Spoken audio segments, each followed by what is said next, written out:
우리 지난주에 우리가 거의 그리스도인의 모델로서 부자 청년의 말씀을 간단하게 드렸습니다. 오늘은 그 부분을 조금 더 세밀하게 살펴보려고 합니다. 17절 말씀을 보면은요, 한 사람이 달려왔습니다. 그리고 끌어안습니다. 바쁘고 급하기 때문에 달려옵니다. 급하지 않으면 달려오지 않습니다. 간절한 것이 있고 사모하는 것이 있으면 서둘러서 오지만 간절하고 사모하지 않으면 그렇게 오지 않습니다. 끌어안는다고 하는 것은 예수님에 대한 존경의 마음이 있는 것입니다. 마음으로부터 우러나지 않으면 그런 행위를 하지 않습니다. 이런 마음으로 이 사람이 예수님께 묻습니다. 이 질문을 하기 위해서 달려왔고 그리고 끌어앉아서 묻습니다. 질문은 두 가지로 구성이 되어 있는데, 첫 번째는 예수님에 대해서 선하신 분입니다 이렇게 호칭하면서 질문을 합니다. 예수님은 좋으신 분이라는 거예요. 진리를 말하고 바른 말씀을 전하고 영혼을 사랑하는 좋은 선생이라는 것을 압니다. 최소한 이 사람은 예수님이 어떤 평을 받고 있는지에 대해서 알고 있고 어느 정도 마음의 확신이 있었기 때문에 예수님 앞에 달려와서 무릎 꿇고 질문을 합니다. 여러분들 예수님의 선하심에 대해서 경험하고 계십니까?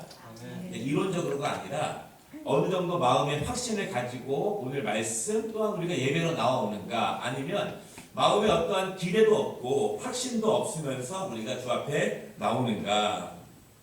질문의 내용은 무엇이냐면요, 내가 무엇을 하여야 영생을 얻으리이까 이렇게 묻습니다. 두 가지예요. 목적은 영생인데 영생을 얻기 위해서 무엇을 해야 합니까? 이것입니다.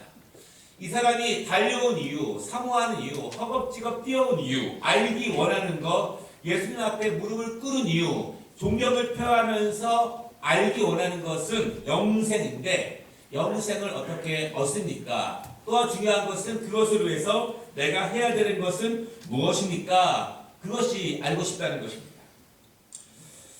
우리는 얼마나 영생에 대해서 관심이 많으십니까? 영생에 대해서 잘 아시기 때문에, 혹은 관심이 없어서, 혹은 너무 무뚝뚝해서 우리는 영생에 대해서 묻지 않거나 아니면 영생에 대해서 분명한 지식이 있는가 없는가. 그런데 이 사람의 질문에 대해서 예수님이 답변을 하시는데요, 18절부터 답변을 하십니다. 먼저 내가 선한 것이 아니라 선하신 분은 하나님 한 분이시다 이렇게 말하고 있습니다. 그 다음이 중요한데요, 10계명 5계명부터 10번째 계명까지의 그 내용을 지키라 이렇게 말씀을 하고 계십니다. 19절에 보니까요, 살인하지 말라, 간음하지 말라, 도둑질하지 말라, 거짓 증언하지 말라, 속여 빼앗지 말라, 내 부모를 공경하라.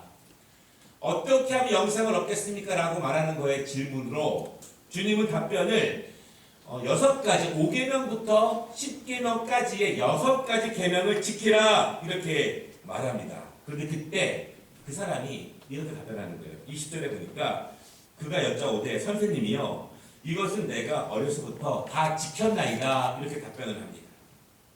이 사람의 답변 가운데서 우리가 볼 수 있는 몇 가지가 있습니다. 첫째는 이 사람은 계명을 알기만 하는 사람이 아니고 알기도 하지만 그것을 지키는 사람이다 이것입니다.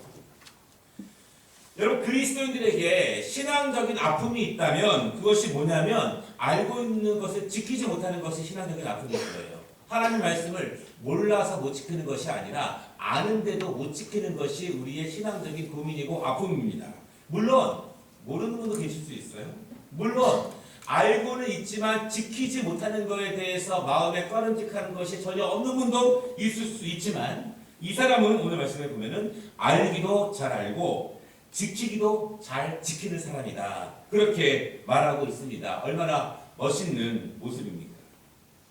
두 번째, 이 사람의 모습은요, 아주 오랫동안 하나님의 계명을 지켜온 사람입니다. 20절에 보면은 우리는 이 사람의 나이를 정확하게 알 수 없습니다. 그런데 이 사람은요, 이러한 모든 계명을 어려서부터 잘 지킨 사람입니다. 우리가 추측할 수 있는 것은 아마도 어려서부터 부모님으로부터 말씀 교육을 철저하게 받은 사람일 거예요. 그의 부모는 이 사람이 어렸을 때부터 말씀 생활을 잘하도록 잘 지도한 것으로 보여집니다. 그렇지 않고는 어려서부터 배우지도 않았는데 부모의 지도도 없는데 철저하게 어려서부터 말씀을 잘 지켰다? 이것은 불가능한 것이죠. 아주 오랫동안 한두 해 말씀을 잘 지킨 것이 아니라 얼마 동안만 말씀을 잘 지킨 것이 아니라 아주 오랫동안 그가 알고 있는 것을 그대로 지킨 사람들이다. 이렇게 말씀하고 있습니다. 여기까지 보면 이 사람은 정말 대단한 사람이고 정말 신실한 사람입니다. 세 번째, 이 사람은 알고 싶은 것에 대한 영적 열망이 있는 사람입니다.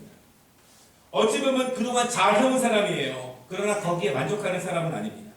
더욱 영적으로 수준을 높이고자 하는 열망이 그 안에 있는 사람입니다.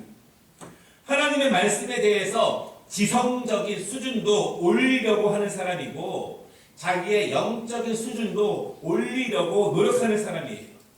그리고 이는 영생에 대한 영적인 갈망, 죽음 이후에 대한 미래적인 갈망, 그리고 자기가 하나님과의 관계 속에서 말씀이 그대로 이루어지고 있는 것에 대한 더 높은 수준으로 이루고 싶은 열망이 있는 사람입니다. 학생들을 지도하다 보면 답답할 때가 있어요. 더 성장하려고 하는 영적 열망이 전혀 없는 분입니다. 더 지성적으로 높아지려고 하는 영적 열망이 없는 분들, 내가 하나님에 대해서 영성과 지성과 실천적으로 더 올라가고 더 높아질 수 있다고 하는 열망이 없는 분들을 바라보게 되면 우리 학생들 굉장히 힘들 때가 있습니다. 왜냐하면 하나님은 우리가 영적으로 지성적으로 삶으로 더 높은 수준으로 성장하기를 원하시고 성령께서 그것을 우리 마음속에 권면하시고 이끄시기 때문에 사실은 우리는 그렇게 믿음으로 나아가야 될 필요가 있습니다. 이 사람은 더 알고 싶기 때문에 달려와서 뛰어와서 예수님께 묻는 것입니다. 이러한 열망이 있기 때문에 그러한 마음으로 고민하다가 연구하다가 예수님께로 가면 그 자신의 그 열망을 해결할 수 있을 것이라고 믿기 때문에 예수님께 달려왔습니다. 여러분, 이 정도 사람이라면 우리는 어떻게 평가하겠습니까? 참 높은 수준의 그리스도인이다. 참 멋진 그리스도인이 아닐까 우리는 이렇게 평가할 수 있습니다. 그런데 예수님은 그 사람에 대해서 뭐라고 말씀하시냐면 21절에 보면은요, 그를 보시고 사랑하사 이렇게 말씀합니다. 그의 삶을 아시는 거예요. 그의 모든 과정을 아십니다. 그리고 예수님이 결정적인 답변을 주시는데 그것은 그 사람을 사랑하시기 때문에, 그 열망을 알기 때문에, 그 사람의 간절함을 알기 때문에, 정말 사랑하기 때문에 그를 위해서 결정적인 답변을 주시고자 말씀하시는 것입니다. 내게 아직도 한 가지 부족한 것이 있으니 가서 내게 있는 것을 다 팔아 가난한 자들에게 주라. 그리하면 하늘에서 보화가 내게 있으리라. 그리고 와서 나를 따르라. 예수님은 그에게 한 가지 부족한 것을 말씀하십니다. 그는 열망했고 그는 사모했지만 스스로가 무엇인지는 모르겠지만 부족하고 사모했고 알기를 원했던 그 한 가지, 그것을 예수님께서 알려주시는 거예요. 내가 더 성장하는데, 내가 영생의 길로 나아가는데 사모하고 간구하지만 무엇인가 한 가지를 내가 잘 모르는 거예요. 잘 모르겠는 거예요. 잘해왔고 열심히 어려서부터 말씀을 잘 지켜왔지만 그 내가 무엇인가 공허하고 무엇인가 결핍된 것이 있다는 것은 알아요. 그런데 그것이 무엇인지는 잘 몰라요. 그것을 예수님이 말씀하신 것입니다. 만약에 예수님께서 지금 나에게 내가 부족한 것 한 가지를 말씀하신다면 우리는 그것을 어떻게 받아들일 수 있는가? 나에게 지금 부족한 것, 그것을 하나님의 말씀을 통해서 내가 듣게 된다면 나는 그것을 믿음으로 받을 수 있는가? 내 부족한 결핍을 채우기 위해서 2%, 3%, 5% 부족한 그것을 채우기 위해서 하나님이 주시는, 우리를 사랑하시기 때문에 주시는 그 말씀으로 우리가 받을 수 있는가? 예수님은 그 1%를, 그의 모든 재물을 다 팔아서 가난한 자들을 섬기라, 섬기고 나를 따르라, 이렇게 말씀하십니다. 예수님의 답변은 분명해요. 다 팔아라. 팔고 나서 나를 따르라. 여기에 중요한 포인트가 있습니다. 오늘 예수님께서는요, 5계명부터 10번째 계명까지의 6가지 계명을 말씀하셨고 이 사람은 다 지켰다고 말씀하셨습니다. 그런데 예수님은요, 이 사람이 지켰다고 말하고 있는 그 6가지의 계명, 그것을 하나로 모아버리시는데 그것은 이웃을 섬겨라, 이것으로 끝나는 거예요. 거짓말, 살인, 간음, 거짓 증거 여러 가지 지켰다고 말하고 있는데 예수님은 6가지가 아니라 한 가지로 말씀하고 있는데 너의 것을 다 팔아서 이웃을 섬겨라, 이렇게 말씀하십니다. 여러분, 그 사람을 보십시오. 이 사람은 그의 고백으로 보면 그 사람은 거짓말 안 했을 수 있어요. 거짓 증언 안 했을 수 있습니다. 그 사람은 간음하지 않았고 살인하지 않았을 수 있습니다. 그러면 안 하면 계명을 지킨 것인가? 안 하기만 하면 되는 것인가? 이것입니다. 안 하는 것이 지키는 것이 아니고 안 하는 것이 중요한 게 아니고 하는 것이 중요한 거죠. 이웃을 실제로 사랑하고 이웃을 실제로 섬기는 것이 십계명의 핵심이라는 것입니다. 이웃에게 폐를 안 끼치고 이웃에게 불편함을 주지 않고 이웃에게 내가 그들의 삶을 침범하지 않으면, 내가 거짓말하지 않고 살인하지 않아서 그들에게 불편함을 주지 않으면 그것이 계명을 지킨 것이냐, 아무것도 안 하면 지킨 것이냐, 그것이 아니라 진정으로 사랑하고 섬기고 너의 것을 다 팔아서라도 그들에게 섬기는 것, 나누는 것, 이것이 지키는 것이라는 거예요. 우리 교회에게 적용해 보겠습니다. 우리 교회가 이웃에게 폐를 안 끼치면은 교회 역할을 다한 것이냐? 우리 교회가 지나가는 사람들에게 아무런 어려움과 불편함을 주지 않으면 교회의 사명을 다하는 것이냐? 안 했다고 해서 사명을 다하는 것이 아니라 하는 것이, 진정으로 섬기고 도와주고 나누는 것이 진정한 5번째부터 10번째까지의 계명을 지켰다라고 하는 것입니다. 이 사람은 다 지켰습니다 이렇게 말하지만 예수님은 다 팔아라 이렇게 말씀하시는 거예요. 이 두 가지를 보면 이 사람은 사실 한 것이 아니라는 것입니다. 진짜 그리스도의 조건은 다, 전부, 모두, 온전히 주님을 따르고 주님의 계명을 지키는 것입니다. 조금만, 약간만 하면 되지 않습니까? 대충 적당히만 하면 되지 않습니까? 이것은 주님께서 원하시는 진정한 그리스도인의 모습은 아닙니다. 능력도 아닙니다. 여러분, 성경에 있는 많은 믿음의 인물들을 보십시오. 자기의 기도를 조금만 사용하고 예배를 적당히만 사용하고 찬양을 조금만 해서 하나님 앞에 영적으로 강건하고 육적인 강건함을 이룬 사람이 어디 있습니까? 한 명도 없는 거예요. 우리는 예배를 이쯤만 드리면 되고 봉사도 이쯤만 하면 되고 적당히 이 정도만. 그 기준을 누가 정하는가? 그 기준은 하나님이 정하시는 거예요. 우리의 기준이 아니라. 그렇게 본다면 이 사람은 어려서부터 모든 계명을 지켜왔다고 말하고 있지만 사실은 주님 편에서는 아무것도 안 지킨 것이 됩니다. 결론입니다. 22절을 보면은요, 이제 비로소 그는 깨달은 거예요. 사실 이 사람은 영적으로 무지한 사람이 아니에요. 예수님이 말씀을 하시자 그것을 깨닫습니다. 아하, 그것이 어떤 의미인지 아는 거예요.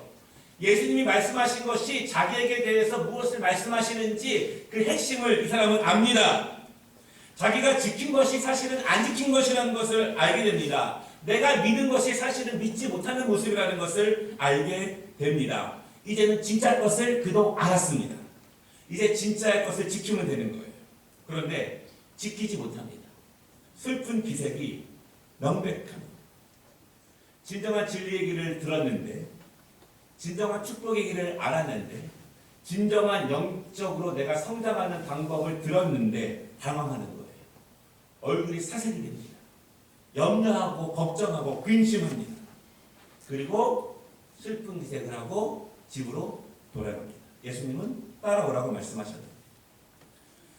여러분, 누가 우리에게 바른 길을 제시한다면 혹시 내 안색이 변하는가?